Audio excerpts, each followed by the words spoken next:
एक बाप के लिए जीवन में सबसे बड़ा दुख के पल ई होई छै जे जब ओकर बेटी के बियाह होई छै और भोर में ओकर बेटी ककरो दूसरा के आगे ना चल जाई छै।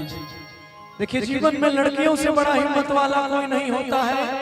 भले हम लोग लड़के हैं लेकिन हमको कोई कह दे कि अपने माँ और पिता से उम्र भर के लिए दूर रहना है तो शायद हमसे बर्दाश्त नहीं होगा। लेकिन एक बेटी होती है जो किसी घर किसी परिवार के लिए जो जन्म दिया है उसको तक छोड़ के दूसरे के आंगने में चली जाती है। तो संसार में बेटियों से बड़ा हिम्मत वाला और पिता से बड़ा दानी कोई नहीं होता।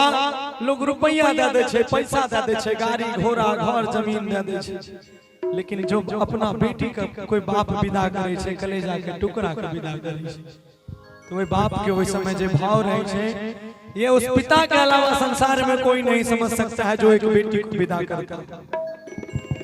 देखो बाप के भाव छे जब बेटी होकर विदा होई छे बियाह होय वाला रही छे बेटी काने छे से हो बाबूजी काल चल जेबो तोरा आंगना से, काल से दूसरा आंगना के चांद बन जेबो बाबूजी। तो ओकरा पप्पा ओकर भाई परिवार के लोग कोना समझाबै छे बड़ा सुंदर भाव में कहि छे कोना अरे की बाबा जागी बैठा लगे बेटी कि भैया तुम्हारे पास कि गे बेटी से तू नहीं कान जे दरवाजा जे भी सेहो दरवाजा में तोरा अहिने रानी जो राख दो जना रानी जो हम तोरा राखने चाहिए। 10 मिनट सबको इसको दिल से सुनिएगा बड़ा अच्छा लगेगा। ये हमारे दिल का बहुत करीब का गाना है कि बाबा जागी बैठा लगे बेटी आगे भैया तुम्हारे पास कि चंदा जैसन मुहावा के बेटी चंदा जैसन मुहावा के बेटी काहे कइने छे उदास।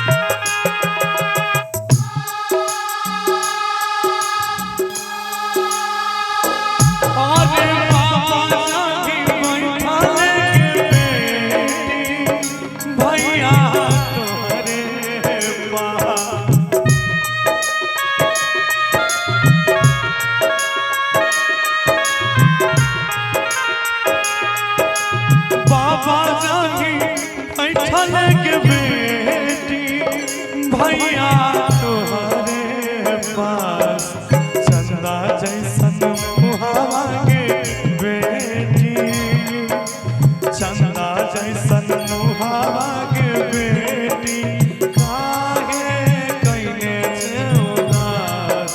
चंदा जैसन मुहावा के बेटी काहे कइने छे उदास। कते तोरा कहियो हो भैया कते तोरा जियो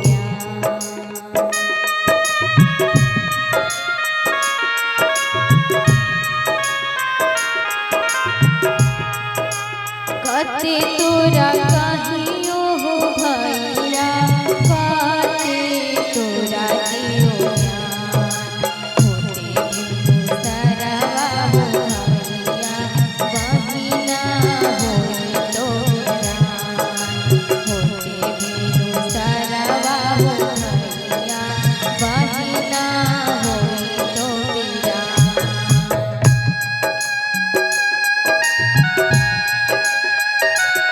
Thank you.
कते तोरा कहियो हो चाचा कते तोरा दियो ज्ञान चुटकी भर सिंदूरवा हो चाचा बेटी होई तो वीरान चुटकी भर सिंदूरवा हो चाचा बेटी होई तो वीरान।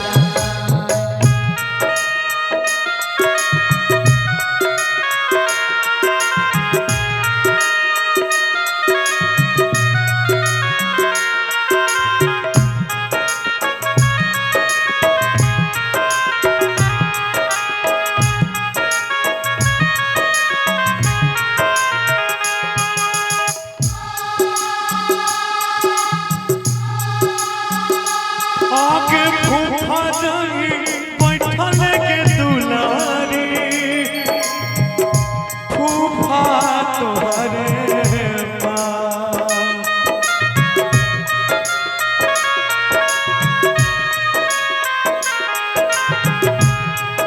आगे फूफा जाई बैठल के दुलारी मौसा तोहरे पास चंदा जैसन मुहावा के दुलारी चंदा जैसन मुहावा के दुलारी चंदा जैसन मुहावा के दुलारी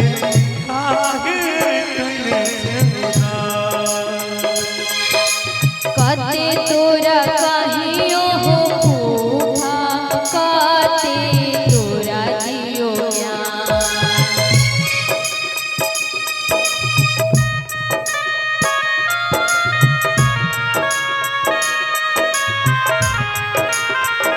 कते तोरा कहियो हो फूफा कते तोरा दियो ज्ञान सिंदूरवा हो फूफा बेटी होई तो वीरान चुटकी भर सिंदूरवा हो फूफा बेटी होई तो वीरान। आगे चंदा जैसन मुहावा के बेटी काहे कइने जौना चंदा जैसन मुहावा के महिमा काहे कइने जौना चंदा जैसन मुहावा के महिमा काहे कइने जौना चंदा जैसन मुहावा के बहिना काहे